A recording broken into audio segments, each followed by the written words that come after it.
First of all, before those pictures started to circulate, there was a real sense, and the Prime Minister said, that bringing in more and more and more refugees is not the answer.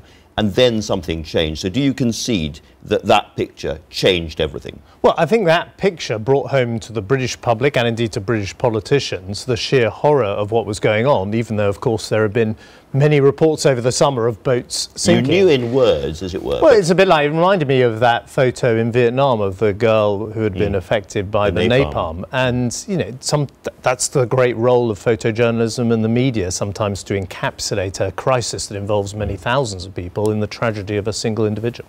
So policy has changed. The big question now is how many people we're going to allow in. There's 15,000 coming in, according to the Sunday Times. Is that, roughly speaking, an accurate figure? Well, first of all, I don't think policy has changed. I think it's just brought home to everyone the urgency of the crisis. Surely. No, if you look at what Britain has been doing, we have been playing a leading role. We've taken thousands of refugees.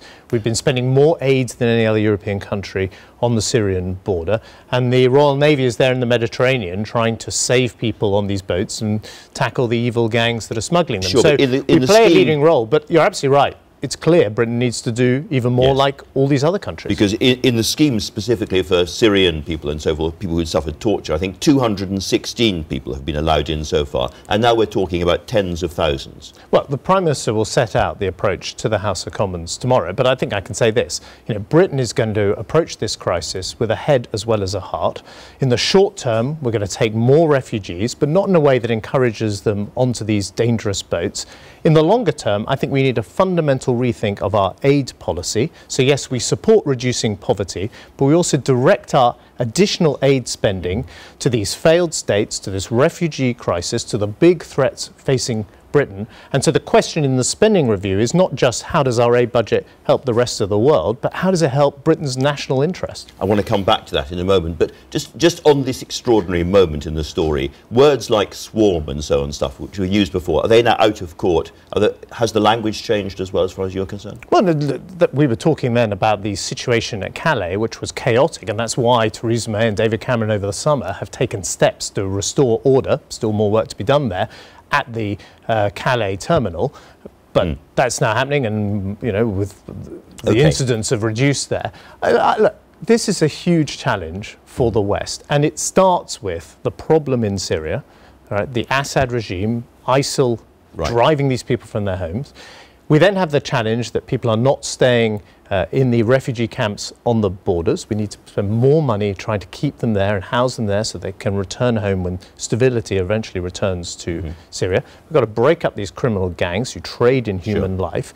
And we've got to make sure we offer, as we always have as a country, a home to genuine refugees. Put that together and you've got a comprehensive plan. And that's, you know, what Britain's argument in this whole crisis is, let's not just deal with the symptoms, let's go to the causes. I do want to look at almost every aspect of that. Before we do, just going back to the numbers, how are you actually going to take this decision? I mean, there are two possible approaches, I can imagine. You go round the country, and Scotland has already said, we're going to take 5,000 people, and we've allocated money for it. Do you go around the country saying, OK, Cheshire, how many are you going to take? Bournemouth, how many people can you accept, and so forth, and tot up in the end how many people can be safely and well accommodated in this country according to local authorities? Or do you go into the camps with different criteria and select people inside the camps? How do you do it? Well, the first thing is, whilst helping people in desperate need, we should not encourage more families to make that desperately dangerous journey across the Mediterranean.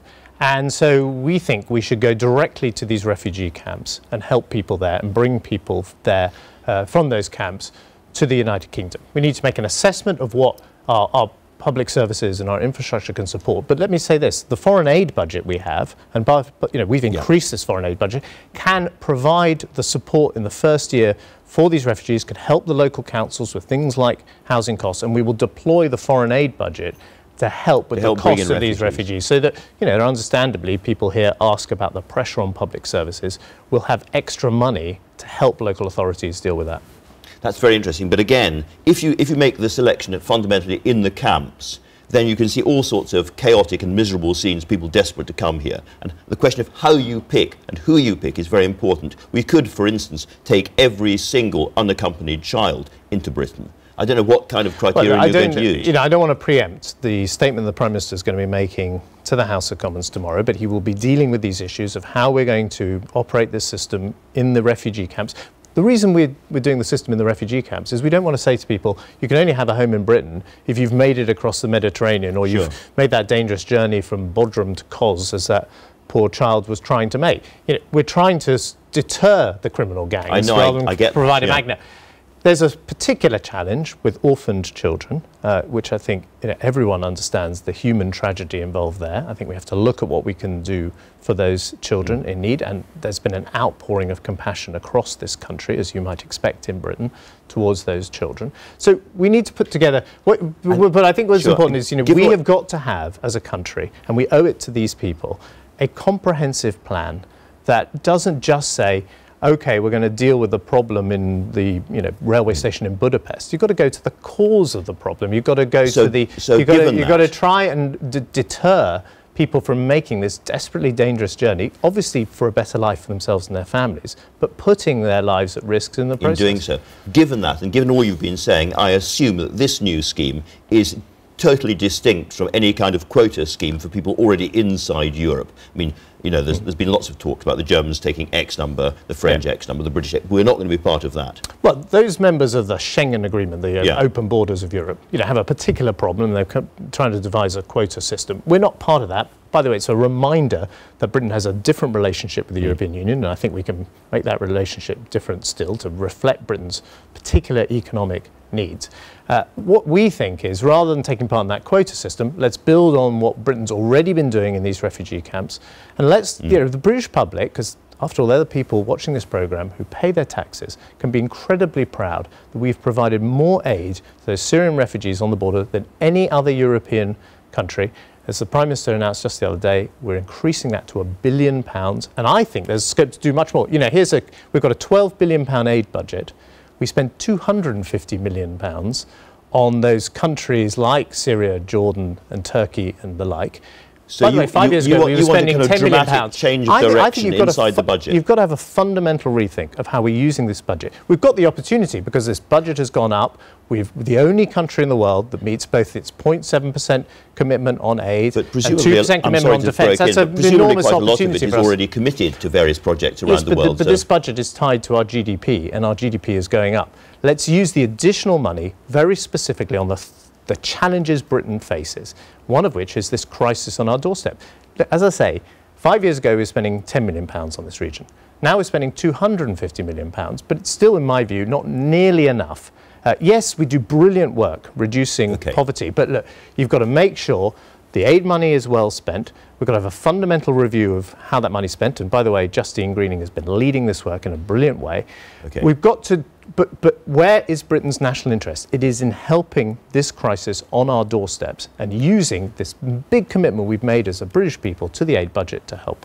All right. Now, you've said in the past, and the Prime Minister has said, you can't solve this thing without solving the Syrian problem, without getting rid of the Assad regime and indeed taking on ISIS in Syria. Now, that suggests to many people that we must have a change of policy to allow bombing, at least in Syria, and probably more than that. And that would in turn require a vote, presumably, in the House of Commons. Well, we're already doing a lot to take the fight to ISIL. We do it in Iraq with the consent of the Iraqi government. Successfully. Well, I agree that the West has not yet done enough to contain ISIL. And in Syria, we help with the air-to-air refuelling, we help with intelligence. But the question you ask is, should British warplanes be bombing ISIL positions in Syria? The truth is this government, or the Conservatives now in government, took to the House of Commons a couple of years ago a proposal to intervene in Syria, and it was rejected by the House of Commons. Personally, I think it was one of the worst decisions the House of Commons has ever made. But we are not going to go back to the House of Commons unless we would be sure that we would get a different answer if we were asking to intervene. So we need to see support across the House of Commons for this action. Doesn't mean everyone has to be signed up to it, but we have to be sure that if we go back, we're not going to get the answer no. I understand that. And and I don't want to send the message out when we're doing so much to help in Syria that we can't do any more. So we've got to spend the coming period making that argument to people. Personally, I think the Prime Minister thinks, the Defence Secretary and the Foreign Secretary, we all think there is a strong case and indeed an argument around coherence, that if you're tackling ISIS on one side of the Iraqi border, you should be tackling it on the other side in Syria. But we've got to persuade the House. We're in a democracy, and we've got to persuade the House of Commons. Now, Is that made easier in the possible event, not certain, of a Corbyn victory? Because a lot of this depends, presumably, on the discipline of the Labour Party, the Labour opposition. Last time round, they were whipped to vote against military action. This time round, it might be very different. Are you making those kind of calculations? Well, to be honest, we don't know what's going to happen in the Labour Party, and the dust has got to settle on their leadership election. You're right that the Labour Party voted as a bloc against action. I thought it was one of the most opportunistic things they did at the time, because I don't think it's really what they thought. But we would have to let the dust settle. We have to make sure, we have to go and make the argument. Look, and I think you have plenty of Labour MPs, people like Harriet Harman, who's made a huge contribution, by the way, I should say, to British politics since this is her last appearance in her formal capacity. I suspect she's not particularly comfortable with the position the Labour Party took.